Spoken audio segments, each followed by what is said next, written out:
चलिए आपको सीधे लिए चलते हैं नई दिल्ली, जहां पर पीएचडी ऑफ कॉमर्स चैम्बर में जो है 119वीं जयंती को लेकर जो है अधिवेशन जो है रखा गया। साथ ही आपको बता दें कि PhD chamber of commerce and industry के 119वें वार्षिक अधिवेशन का आयोजन किया गया। इस कार्यक्रम में मुख्य अतिथि के रूप में जो है गृह मंत्री अमित शाह ने शिरकत की। गृह मंत्री अमित शाह ने कार्यक्रम को संबोधित किया।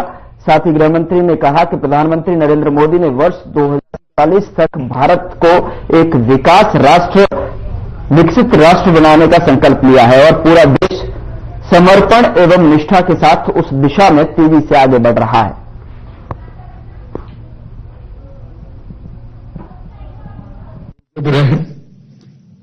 टाटा समूह का नेतृत्व करना ही अपने आप में एक बहुत बड़ी बात होती है, परंतु उन्होंने टाटा समूह का नेतृत्व ऐसे समय में संभाला जब टाटा समूह को अनेक प्रकार के परिवर्तन करना जरूरी है और धैर्यपूर्वक बारीकी से अध्ययन करके टाटा समूह के सारे उद्योगों को और काम करने की पद्धति को दोनों को उन्होंने परिवर्तित किया और पहले की तरह आज भी टाटा समूह भारत के उद्योग जगत में एक ध्रुव तारा बनकर है।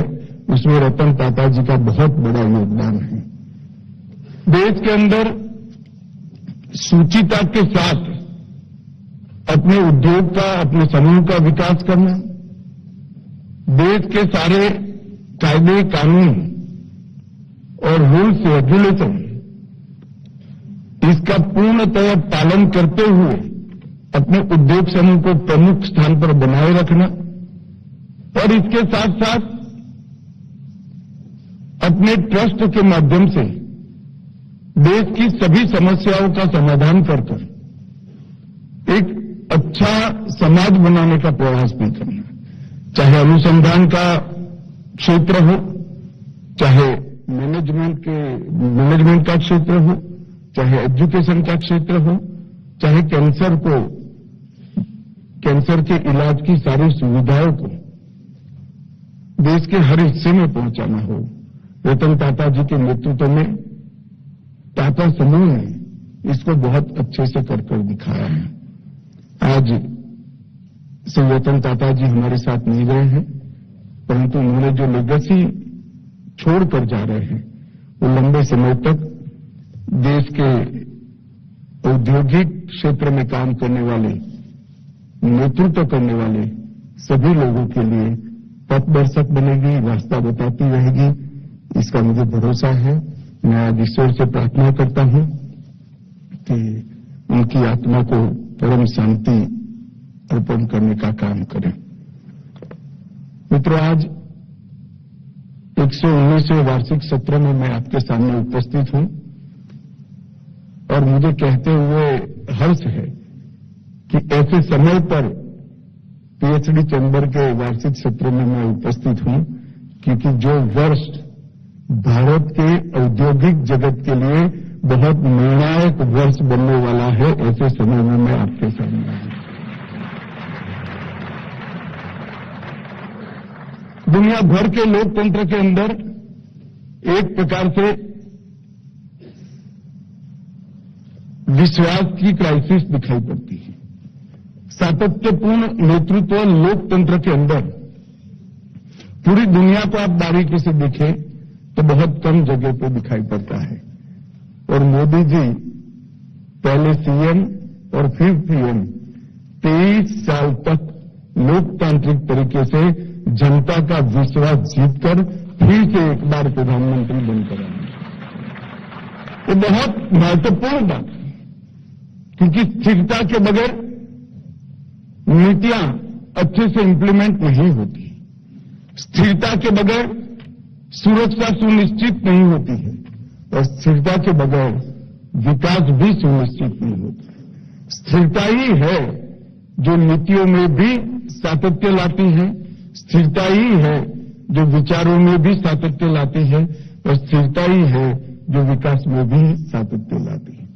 10 साल तक इतने बड़े देश को अनेक समस्याओं से मुक्त कर तीसरी बार देश की जनता ने मोदी जी को आशीर्वाद दिया और मोदी जी तीसरी बार प्रधानमंत्री बनकर आज देश का नेतृत्व कर रहे हैं, हम सबके लिए बहुत आनंद का विषय है। आज आपने थीम लिखा है विकसित भारत 2047 के रेफरेंस में उन्नति के शिखर की ओर अग्रसर। बहुत उचित ही विषय आपने सिलेक्ट किया है।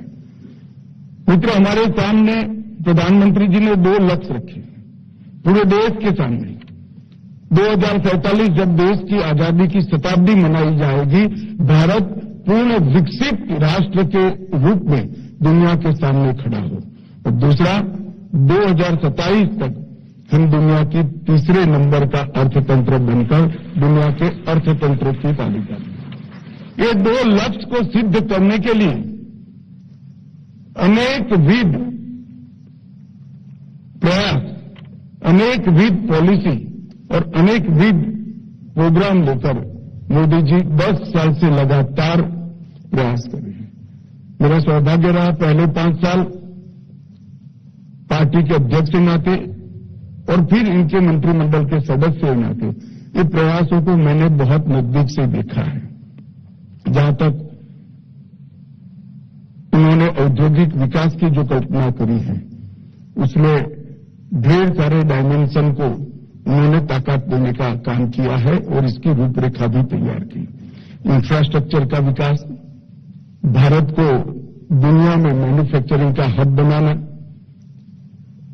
इन्वेस्टर फ्रेंडली इकोसिस्टम खड़ी करना, स्किल वर्कफोर्स का निर्माण करना, रिसर्च एंड डेवलपमेंट अनुसंधान को प्रोत्साहन करना, एडवांस कंप्यूटिंग टेक्नोलॉजी जैसी सभी टेक्नोलॉजिकल क्षेत्र में इमर्जिंग टेक्नोलॉजी में भारत को पायनियर बनाना, डीप सी और मैरीटाइम इकोनॉमी और अंतरिक्ष, इन तीनों क्षेत्रों में नई शुरुआत करना और कई सारे इमर्जिंग सेक्टर ग्रीन हाइड्रोजन से लेकर ईवी तक, ये सारे सेक्टर में आज से ही भारत पायनियर लीडर बने, इस प्रकार की नीतियों का निर्माण करना।